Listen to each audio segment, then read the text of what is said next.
ہم جو لیڈرشپ ہے وہ کہتی ہے کہ ہم پاکستان کے لیے مرنے کے لیے تیار ہیں، اور پیسے ہم نے اپنے باہر رکھے ہوتے ہیں، جائیدادیں ہماری باہر ہیں، ہم عیدیں باہر گزار رہے ہیں، اپنی چھٹیاں، علاج، سب کچھ رہے ہیں، شاپنگ باہر ہے۔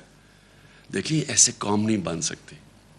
میں پہلی دفعہ یہ قوم کے اندر جو بیداری دیکھ رہا ہوں، میں بار بار میں نے اللہ کا خاص رات کو شکر ادا کیا کہ ایک وہ قوم جو اتنی قربانیوں سے بھری تھی، قائد اعظم کی اگر آپ ان کی تاریخ پڑھ لیں تو جس طرح کی وہ ان کی جو صحت تھی، اور میں بار بار میں نے اللہ کا خاص رات کو شکر ادا کیا کہ ایک وہ قوم جو اتنی قربانیوں سے بھری تھی، قائد اعظم کی اگر آپ ان کی تاریخ پڑھ لیں تو جس طرح کی وہ ان کی جو صحت تھی، اور جس طرح انہوں نے ایک اپنی صحت کو نظر انداز کر کے بیماری کا بھی نہیں پتہ چلوانے دیا ڈاکٹرز کو تاکہ مکھڑے ہیں۔ ہمیں ساری قوم کو فخر کرنا چاہیے کہ جس طرح لوگ نکلے اور جس طرح پھر سے خواتین نکلی، یعنی گھروں میں انقلاب آیا، اور جو ہمارا نوجوان نکلا، یہ ایک نیا پاکستان ہے۔ نیا پاکستان جو میں بڑی دیر سے اللہ سے دعا مانگتا تھا کہ وہ پاکستان بنے جو ہمارے جو میرے ماں باپ تھے، ان کی ساری جنریشن، وہ سارے بیچارے مایوس ہوتے گئے جب دیکھا کہ اس نظریے سے ہم پیچھے ہٹتے گئے۔ اب میں جو ملک کے حالات کے اوپر بات کرنا چاہتا ہوں۔ دیکھیں ہماری جب حکومت تھی تو ایک سیاسی بحران پیدا کیا گیا، مصنوعی سیاسی بحران۔ ایک حکومت چل رہی تھی، پاکستان کی اکنامک سروے کے اندر آپ پڑھ لیں، یہ حکومت کی اکنامک سروے کے متعلق جو چھپتی ہے، کہ جو جائزہ لیتی ہے ملک کی جو معیشت اوپر جا رہی ہے، کیا کر رہی ہے، اس کے اوپر اس کی طبیعت کیسی ہے، تو پاکستان کی اکنامک سروے کے مطابق 17 سال کے بعد سب سے زیادہ ہمارے آخری 2 سال میں ملک کی اکانومی ترقی کی ہے، ہماری گروتھ ریٹ بڑھی ہے، 5.6% تیسرے سال اور 6% جس سال ہمیں ہٹایا گیا۔ اس وقت ملک کی ساری جو انڈیکیٹرز تھے وہ صحیح طرف جا رہے تھے۔ سب سے بڑی چیز ہوتی ہے لارج سکیل مینوفیکچرنگ، آپ کی انڈسٹری۔ جب آپ کی انڈسٹری بڑھتی ہے تو سب سے زیادہ روزگار دیتی ہے۔ ہم نے ان ساری حکومتوں سے زیادہ کرونا کے باوجود سب سے زیادہ روزگار دیا تھا۔ تو لارج سکیل مینوفیکچرنگ جب بڑھتی ہے آپ کا ٹیکس بڑھتا ہے، وہ جب بڑھتی ہے روزگار کے علاوہ ملک کے اندر ویلتھ کریشن ہوتی ہے، دولت میں اضافہ ہوتا ہے۔ تو لارج سکیل مینوفیکچرنگ ریکارڈ طریقے سے بڑھ رہی تھی۔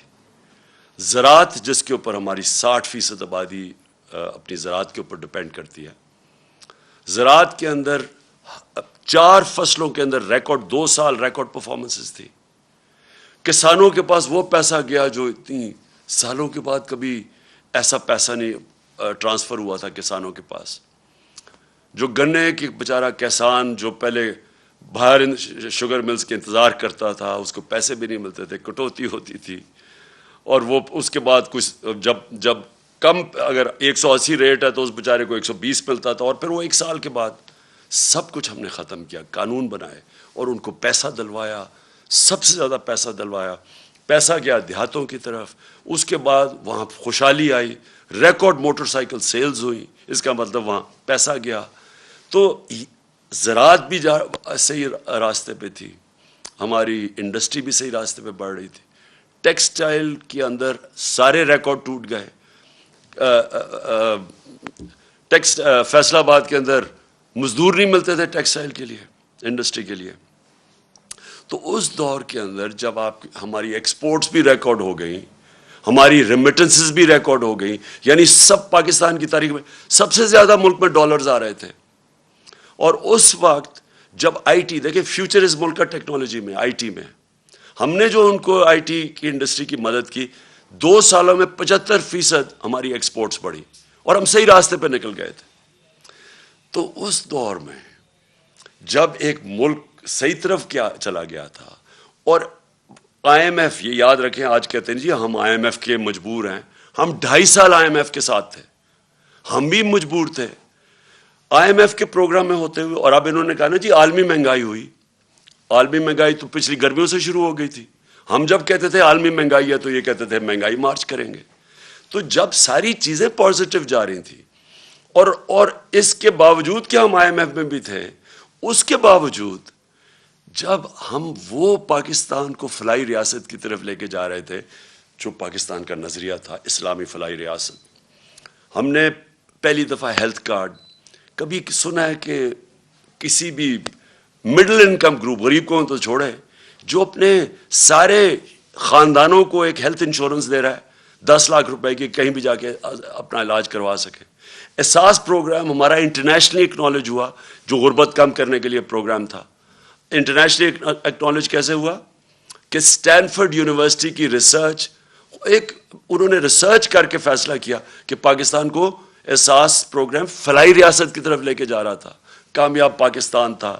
سستے قرضے نچلے 20 لاکھ خاندانوں کو دے رہے تھے تاکہ ہنر اب سیکھ سکیں، تاکہ وہ دکانیں کھول سکیں، کسان پیسہ لگا سکے. سود کے بغیر قرضے دے رہے تھے گھر بنانے کے لیے.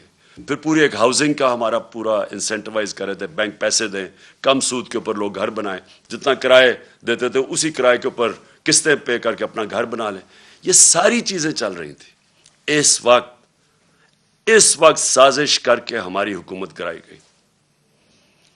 اور جب ہماری حکومت جب گرانے جا رہے تھے تو میں نے اور شوکت ترین نے پوری کوشش کی آگاہ کرنے کے لیے کہ یہ جو آج حالات ہیں انٹرنیشنل، جدھر ایک عالمی مہنگائی آئی ہوئی ہے جس کو کہتے ہیں کموڈٹی سپر سائیکل، اور اس کے علاوہ جو اس ملک کے اندر، جو ہمارے ملک کے اندر جو حالات ہیں، اس وقت اگر یہ گورنمنٹ گرائی گئی تو جب سیاسی اگر بحران آیا تو معیشت نہیں سنبھالی جائے گی. ہم نے یہ آگاہ کیا، وہ لوگ جو روک سکتے تھے اس کو، کہ معیشت نہیں سنبھالی جائے گی. اور خاص طور پہ ان لوگوں سے آپ ذرا ان کا ٹریک ریکارڈ دیکھیں، یہ کب انہوں نے ہماری ملک کی معیشت ٹھیک کی ہے. اور سب سے بڑی انڈیکیشن ہوتا ہے جب آپ ایک ملک کی معیشت کو ٹھیک کرتے ہیں تو آپ کی ایکسپورٹس بڑھتی ہیں، جس سے ڈالرز ملک میں آتے ہیں، جس سے ویلتھ کریشن ہوتی ہے. ان کے پچھلے 5 سال تو ایکسپورٹس بڑھی نہیں، جو یہ نون لیگ کے 5 سال تھے. ان کے جو دوسرے دور میں جو 97 سے 99 تک تھا، تب بھی کوئی ان کی ایکسپورٹس کے اندر اضافہ نہیں تھا. دونوں دفعہ انہوں نے اتنے بڑے بیرونی خسارے چھوڑ کے گئے. تو ان سے تو بڑھنی نہیں تھی، اور ہمیں پتہ تھا کہ کیوں آنا چاہتے ہیں، اور وہ واضح ہو گیا. آتے ساتھ ہی انہوں نے اپنے کرپشن کے کیسز معاف کروانے کی کوشش کی. وہ اسمبلی سے بل پاس کروا دیا ہے، جو انشاءاللہ میں کل سپریم کورٹ میں چیلنج کر رہا ہوں کہ 1100 ارب روپے کے، جب آپ اس کو ایگزامن کریں، 1100 ارب روپے کا جو پیسہ اس ملک کا چوری ہوا ہے، جو یہ لوگ جو اسمبلی میں بیٹھے ہوئے ہیں، ان کا معاف ہونے جا رہا ہے. اور اس لیے وہ آئے تھے، کیسز اپنے ختم کروا رہے ہیں. ایف آئی اے کا کیس جو شہباز شریف کے اوپر اوپن اینڈ شٹ کیس، اس کے اور اس کے بیٹے کے اوپر 16 ارب روپے وہ معاف کروانے جا رہے تھے. تو یہ ہونا ہی تھا جو ہوا ہے. اور آج ہم کدھر کھڑے ہیں؟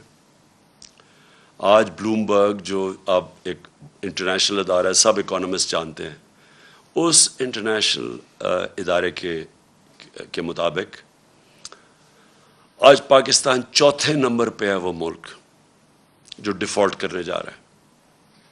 ڈیفالٹ کا مطلب کہ ہمارے پاس ہم بینکرپٹ ہونے جا رہے ہیں، ملک کا دیوالیہ نکلنے جا رہا ہے. جس طرح سری لنکا جو نمبر 1 پہ ہے، جس طرح سری لنکا کا حال ہے، اب ہم 4تھے نمبر پہ آ گئے. اور موڈیز نے پاکستان کی نیگیٹو ریٹنگ کر دی ہے. موڈیز ہے جو ادارہ فیصلے کرتا ہے کہ ملک کے قرضے دینے کی اس کی کیا قابلیت ہے، قرضے واپس کرنے کی کیا قابلیت ہے. ہم جب تھے انہوں نے نیگیٹو سے اس کو پازیٹیو کیا تھا، آج وہ پھر نیگیٹو پہ چلی گئی ہے. اس کا مطلب کہ ہمیں قرضے بھی ملیں گے تو بہت مہنگے قرضے ملیں گے. اور وہ بھی ہمارے جو بانڈز ہیں ان کی اب قیمت دیکھیں کدھر سے کدھر گئی ہے. یعنی کس قیمت کے اوپر پاکستان کو اب قرضہ ملے گا. مجھے جو سب سے زیادہ خطرہ ہے وہ واپڈا کا ہے. وابڈا خود قرضے لیتی تھی باہر یہ ڈیمز بنانے کے لیے، آج اس کی ریٹنگ نیچے گر گئی ہے. اس کا مطلب وابڈا کو باہر سے قرضے نہیں ملیں گے، اور یہ جو اتنی 50 سال کے بعد ڈیمز بنانے جا رہے تھے. تو آج یہ جو سارا معاشی بحران ہے، اس کی وجہ تھی یہ سیاسی بحران جو ان کی سازش کی وجہ سے آیا تھا. اور مجھے کوئی چیز نہیں نظر آ رہی کہ اب یہ اس کو کیسے روک سکتے ہیں. آپ یہ سوچیں کہ ریزروز ہمارے آدھے ہو گئے جب سے یہ آئے ہیں، جب سے یہ سیاسی بحران شروع کیا تھا اس سے اب آدھے ریزروز ہیں جو فارن ایکسچینج. روپیہ ہمارا گر کے تقریباً 28 روپے گر چکا ہے. اور سب سے خطرناک چیز یہ ہے کہ آئی ایم ایف کی اگریمنٹ کے سائن ہونے لگی ہے، روپے کو تو مضبوط ہونا چاہیے تھا، وہ مزید اور 10 روپیہ گر گیا. تو آگے اگر جس طرح کے حالات ہیں، آگے اگر اب ہم نے اب سبق نہ سیکھا اور یہ نہ سمجھا کہ جب تک سیاسی سٹیبلٹی، جب تک سیاسی بحران ختم نہیں ہوگا، یہ معیشت اب اور مزید نیچے جائے گی. اور مجھے خطرہ ہے کہ ادھر ہی نہ پہنچ جائے کہ سب کے ہاتھ سے نکل جائے. اس لیے ایک ہی راستہ ہے اب آگے، اور وہ ایک راستہ ہے صاف اور شفاف الیکشنز کروانے کا. اور میں آج اپنی قوم کے سامنے جو چیز رکھنا چاہتا ہوں، جس طرح کا انہوں نے پنجاب میں الیکشن کروایا، ایسا اگر الیکشن کروانا ہے اور اگر یہ اسی طرح کے آگے الیکشن کروانے ہیں، میں آپ کو یقین دلاتا ہوں کہ اس سے بحران بڑھے گا، کم نہیں ہوگا. ہر حربہ استعمال کیا گیا ہمیں الیکشن ہرانے کا. ساری جتنی پنجاب کی حکومت کے پاس جتنے بھی طریقے تھے ہمیں الیکشن ہرانے کے، انہوں نے سارے استعمال کیے.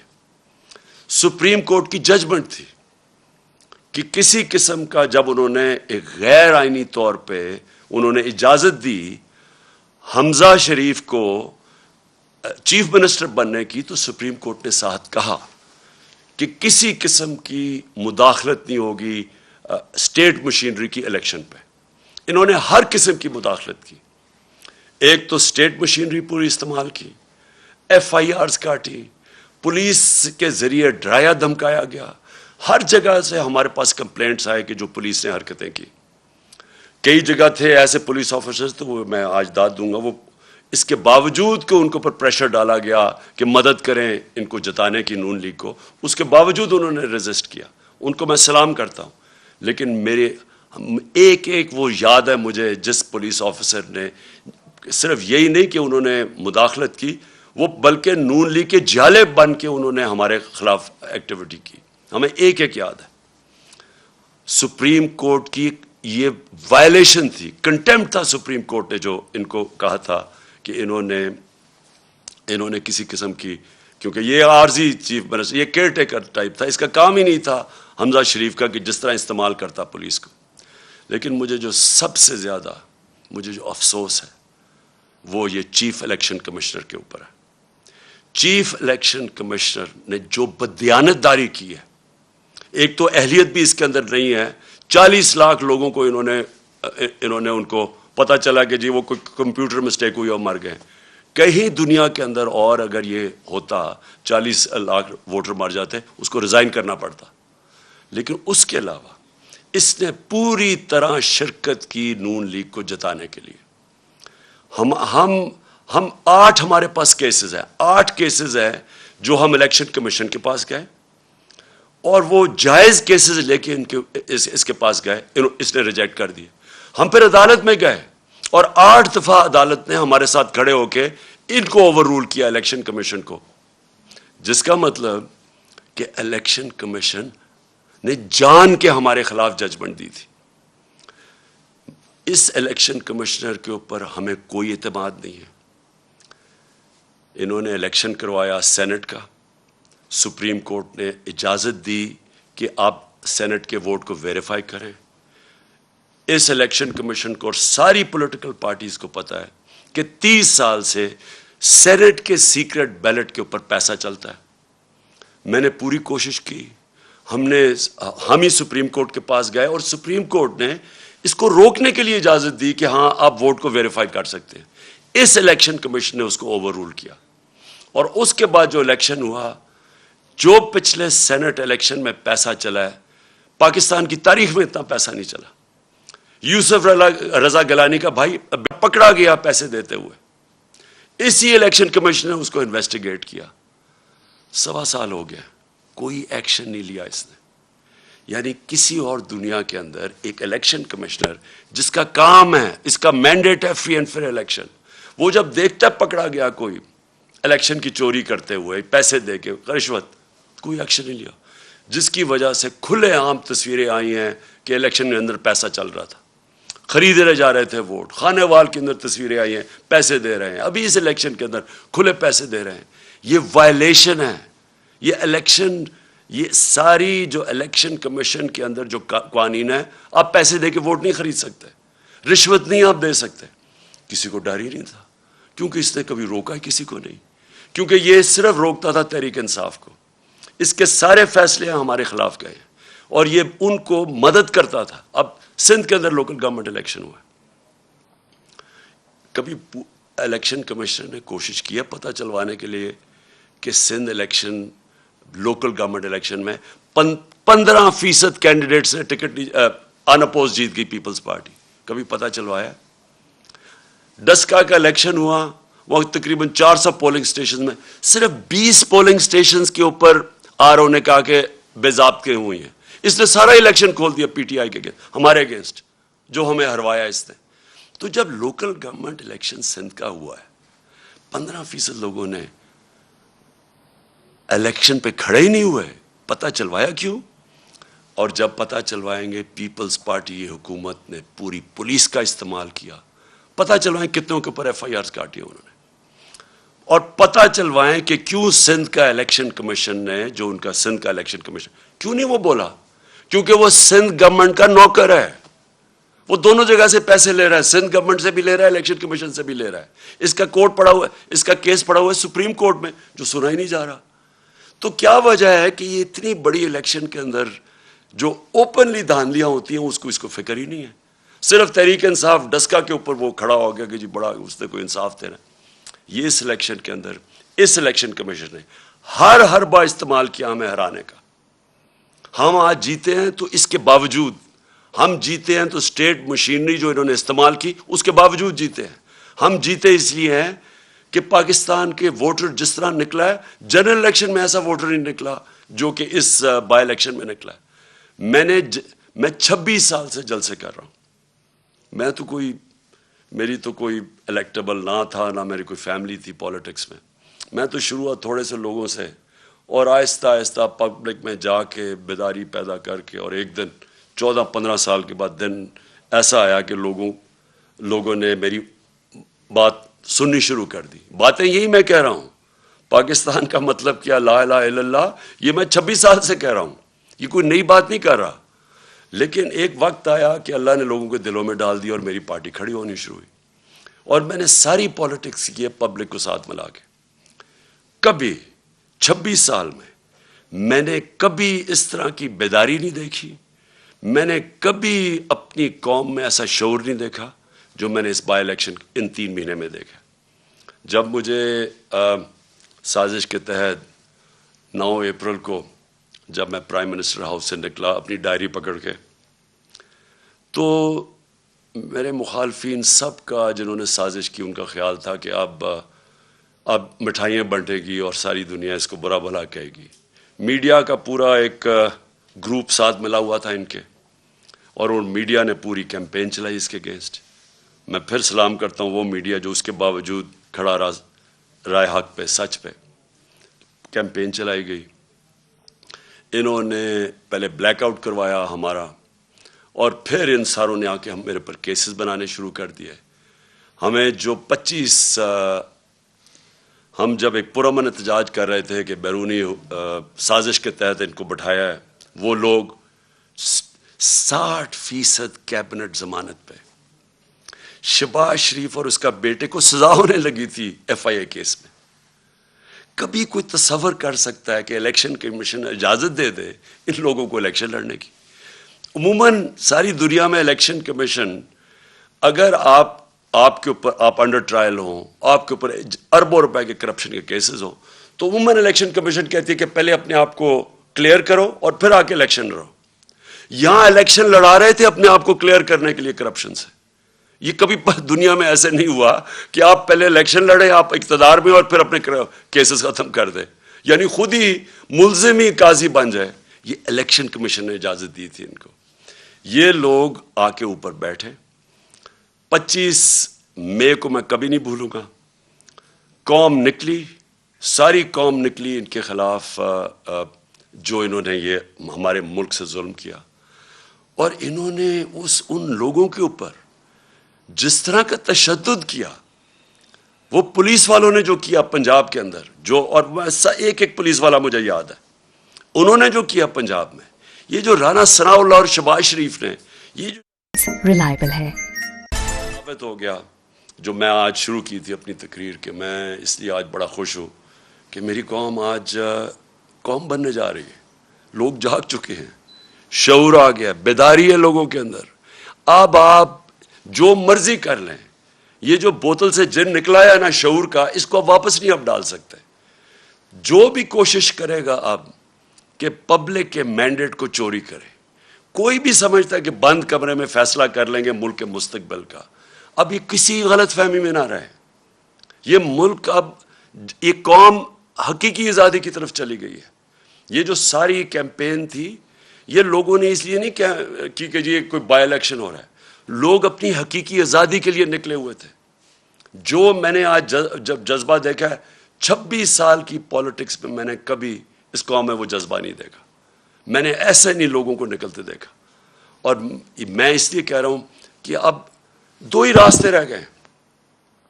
جو بھی اب کوشش کرے گا نا کہ ان کا مینڈیٹ چوری کرنے کے لیے, وہ خود جس طرح یہ انہوں نے شکست ہوئی ہے نون لیگ کو, ان کو شکست ہو جائے گی. ایک راستہ ہے اب قوم کا, اور وہ راستہ ہے صاف اور شفاف الیکشنز. جو اس کے علاوہ میں بار بار کہہ رہا ہوں, اور میں جب مجھے انہوں نے ہٹایا وہاں سے, جب ہٹانے کی کوشش کر رہے تھے, تو میں نے آپ کو پتا کہ میں نے الیکشنز اناؤنس کر دیے تھے, لیکن پھر وہ ہماری عدالتوں نے اس کو اوور ٹرن کر دیا. میں ابھی بھی سمجھتا ہوں کہ ملک کے لیے وہ بہترین فیصلہ تھا.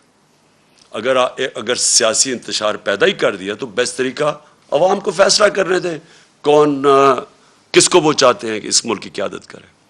میں ابھی بھی یہ کہہ رہا ہوں, ایک راستہ ہے اس قوم کا, صاف اور شفاف الیکشن. اور صاف اور شفاف الیکشن اس الیکشن کمیشن کے اندر نیچے کبھی بھی نہیں ہو سکتا. یہ ایک ملک کی جو سب سے بڑی سیاسی جماعت ہے, اس کو کوئی اعتماد ہی اس الیکشن کمیشنر پہ نہیں ہے. بار بار یہ ہمیں ڈسا ہے, بار بار یہ ہمارے خلاف کیا ہے, اور اس نے کھل کے ہمارے اسٹیٹمنٹس دیے ہیں, اور ہمیں پتہ ہے یہ لاہور میں جا کے کن کے قدموں میں بیٹھتا رہتا. میں یہ اس الیکشن کمیشنر کو آج کہوں گا کہ آپ کے پاس راستہ ہے, آپ ریزائن کریں. ایک ہی آپ کے لیے طریقہ ہے. آپ ہو ہی نہیں سکتا کہ جب میچ کھیلنے جا رہے ہیں, 2 ٹیمیں ہیں, ایک ٹیم کہتی ہے مجھے امپائر پہ اعتماد ہی نہیں ہے. کرکٹ میں بھی جب ہم میچ کھیلنے جاتے تھے, ہم کہتے تھے ایک امپائر پہ اعتماد نہیں, اس امپائر کو ہٹایا جاتا تھا. ہمیں اعتماد ہی نہیں ہے اس کے اوپر, اور یہ ہمارے اوپر مسلط ہوا ہے. اور دوسری چیز, جج ہے, یہ امپائر الیکشن جج بھی ہے, جج کا کام کر رہے ہیں نا, 2 جو کمپیٹ کر رہے ہیں, جج نے فیصلہ کرنا ہے. ہر عدالت کے اندر اگر آپ ایک جج کو سمجھتے ہیں متنازع ہے, وہ ریکیوز کرتا ہے اپنے آپ کو. تو مہربانی کر کے آپ کو ریزائن کرنا چاہیے. ہمیں کوئی آپ کے اوپر کانفیڈنس نہیں ہے, قوم کو آپ کے اوپر کوئی کانفیڈنس نہیں ہے. آپ ایک بائسڈ آدمی ہیں, اور آپ ایک پارٹی کے ساتھ بالکل جڑے ہوئے ہیں. اور آپ نے جو سندھ کا بھی الیکشن کروایا, اس کا آپ ذرا سندھ کے لوگوں سے پوچھیں, ذرا سروے کروائیں سندھ میں کہ جو لوکل گورنمنٹ کا الیکشن ہوا ہے, کیا عوام اس کو تسلیم کرتی ہے. اس لیے میں آخر میں اللہ کا شکر پھر سے کرتا ہوں. اپنے نبی صلی اللہ علیہ وسلم کا ہمارے اوپر نظر ہے, ہم ان کی امت ہیں. میں اپنی عوام کا, خاص طور پہ پھر سے اپنے نوجوانوں کا, اپنی خواتین کا, ان کا سب میں شکر ادا کرتا ہوں, شکریہ ادا کرتا ہوں جس طرح وہ جس تعداد میں نکلے. اور میں اس میڈیا کا بھی شکر ادا کرتا ہوں, شکریہ ادا کرتا ہوں جنہوں نے ہر پریشر کے باوجود انہوں نے ہماری سپورٹ کی. انہوں نے ہماری سپورٹ کیا کی, انہوں نے ہمیں بلیک آؤٹ نہیں کیا, ہمیں موقع دیا اپنا موقف رکھنے کا. اور مجھے پتہ ہے کہ کس طرح کے پریشرز تھے. اب پاکستان کو آگے بڑھنا چاہیے. ہمارے سامنے بڑے چیلنجز ہیں جو سازش کے تحت ملک کو ڈی سٹیبلائز کر دیا, اور معیشت جو نیچے جا رہی ہے, عوام مہنگائی میں پس گئی ہے. آج حالات دیکھیں کہ آج جو پٹرول اور ڈیزل ہے اس کی قیمت دیکھیں کہ انہوں نے 18 روپے پیٹرول کم کیا ہے اور 35 روپے ڈیزل کم کیا, اور پہلے ڈیزل کو 130 روپے بڑھا دیا اور پٹرول کو 100 روپیہ بڑھا دیا. انٹرنیشنل مارکیٹ کے اندر آج جب ہم گئے تھے تو تیل بک رہا تھا 103 روپے, 103 ڈالر پہ بک رہا تھا تیل. آج وہ 95 پہ پہنچ گیا. تو ان کو نیچے کرنا چاہیے. اس وقت بھی لوگوں کے اوپر کم بوجھ ڈالنا چاہیے, لیکن معیشت تب ٹھیک ہوگی جب یہاں سیاسی سٹیبلٹی آئے گی, استحکام ہوگا. اور اس لیے میں آج ساری اپنی قوم کو اپیل کرتا ہوں کہ ہم سب کو اب ایک ہی طرف دیکھنا چاہیے کہ کیسے ہم اس ملک میں صاف اور شفاف الیکشن کروا کے اس ملک کو اب اٹھا سکتے ہیں, ڈیولپمنٹ کی طرف لے سکتے ہیں. میرا جو تجربہ ہوا ہے 3.5 سال میں, ایک دفعہ سیاسی سٹیبلٹی آ جائے ملک میں, سیاسی استحکام آ جائے, یہ ملک کے اندر اتنا بڑا پوٹینشیل ہے بڑھنے کا. اور سب سے بڑا آخر میں کہہ بھی دوں جو پوٹینشیل ہے, دیکھیں ہماری ایکسپورٹس بڑھنے میں ہمارا سب سے مسئلہ کیا ہے کہ ہمارے ڈالر کم ہو جاتے ہیں. ہم بڑھنے لگتے ہیں اکانومی کیونکہ ہم نے کبھی ایکسپورٹس پہ توجہ نہیں دی, ڈالر کم ہونے شروع ہو جاتے ہیں, ہمیں IMF کے پاس جانا پڑتا ہے. لیکن ہمارا اتنا بڑا اثاثہ بیٹھا ہوا ہے باہر بیرون ملک پاکستانی, یہ ہمارا بہت بڑا اثاثہ ہے. ہم جیسے جیسے یہاں سیاسی استحکام آتا جائے گا, سٹیبلٹی آتی جائے گی, یہ لوگ انویسٹ کریں گے پاکستان میں. یہ تب تک نہیں انویسٹ کریں گے جب تک یہ ملک کے اندر یہ جو بحران رہے گا سیاسی. یہ ہے ہمارا اثاثہ. ان کا پیسہ لانے کے لیے, ڈالرز لانے کے لیے ہمیں پولیٹیکل سٹیبلٹی چاہیے. اس کے لیے ہمیں صاف اور شفاف الیکشنز چاہیے. پاکستان پائندہ باد.